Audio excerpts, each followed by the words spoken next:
नमस्कार. 8व्या वेतन आयोगाची नुकतीच घोषणा करण्यात आलेली आहे. 7व्या वेतन आयोगाच्या स्थापनेला आता जवळपास 10 वर्षाचा काळ पूर्ण होत आला असल्याने केंद्रातील सरकारने 8व्या वेतन आयोगाची घोषणा केली आहे.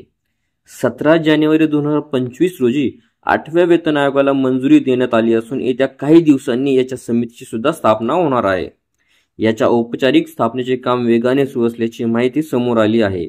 जाणकार लोकांनी दिलेल्या माहितीनुसार नव्या वेतन आयोगाच्या समितीची स्थापना झाल्यानंतर कोणते जुने भत्ते काढून टाकायचे आणि कोणते नवे भत्ते जोडायचे याचा निर्णय घेतला जाणार आहे.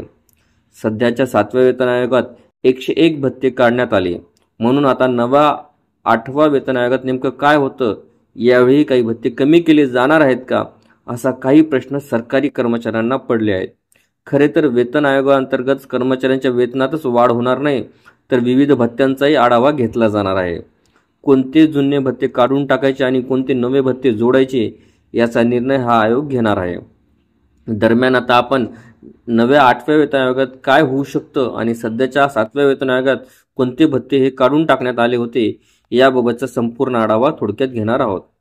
1 जानेवारी 2016 पासून लागू झालेल्या 7व्या वेतन आयोगात केंद्र सरकारी कर्मचाऱ्यांच्या पगारामध्ये 2.57च्या फिटमेंट फॅक्टरने वाढ करण्यात आली होती. यामुळे किमान वेतन हे 18,000 रुपये आणि कमाल वेतन हे 2,25,000 रुपये झाले होते. पण सध्याच्या आयोगाने एकूण 196 भत्त्यांचा आढावा घेतला. त्यापैकी केवळ 95 भत्त्यांना ही मंजुरी देण्यात आली, तर 101 भत्ते एकतर रद्द करण्यात आले किंवा इतर भत्त्यांसह एकत्र केले गेले.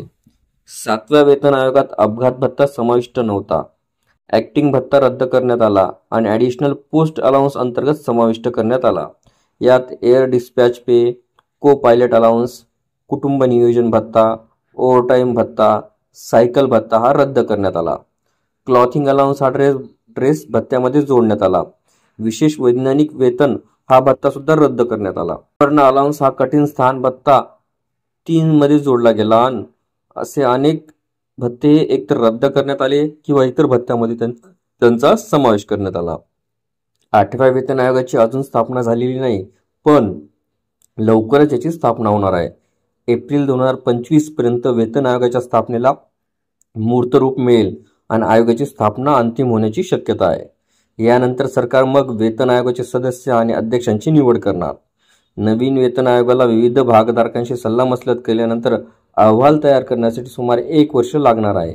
महत्त्वाची बाब अशी की याच्या भागधारकांमध्ये केंद्र सरकारच्या कर्मचाऱ्यांच्या प्रतिनिधींचाही समावेश असेल. असा अंदाज आहे की 8व्या वेतन आयोगाअंतर्गत कर्मचाऱ्यांचा पगार 3.00च्या फिटमेंट फॅक्टरच्या आधारे वाढू शकतो, ज्यामुळे किमान पगार हा 26,000 पर्यंत जाऊ शकतो. मात्र आयोगाच्या शिफारसी आणि सरकारच्या मान्यतेवरच अंतिम निर्णय हा अवलंबून असेल. दरम्यान आयोगाच्या शिफारसी कधी स्वीकारल्या जाणार हे जरी नक्की नसले तरी देखील नवा वेतन आयोग हा 1 जानेवारी 2026 पासूनच लागू होण्याची शक्यता आहे. दरम्यान जाणकार लोकांनी दिलेल्या माहितीनुसार नव्या 8व्या वेतन आयोगामध्ये नवीन भत्त्यांना जोडले जाऊ शकते. कर्मचाऱ्यांच्या बदलत्या गरजांनुसार नवीन भत्ते जोडले जाणार आहेत.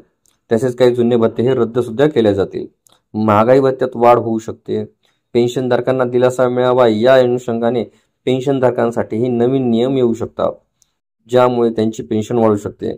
यामुळे आता नव्या 8व्या वेतन आयोगात नेमकं काय होते, कोणते भत्ते जोडले जाणार किंवा कोणते भत्ते हे कमी केले जाणार हे आपल्याला नक्कीच पाहायला मिळणार आहे. आपल्याला व्हिडिओ आवडले असल्यास चॅनलला नक्कीच लाईक, शेअर आणि कॉमेंट्स करायला विसरू नका. तसेच चॅनलला ऑल नोटिफिकेशन्स ऑन करून सबस्क्राईब करा, जेणेकरून व्हिडिओचे सर्व नोटिफिकेशन्स आपल्याला सर्वप्रथम मिळतील. लवकरच आपण पुढच्या व्हिडिओमध्ये भेटूया. तोपर्यंत नमस्कार.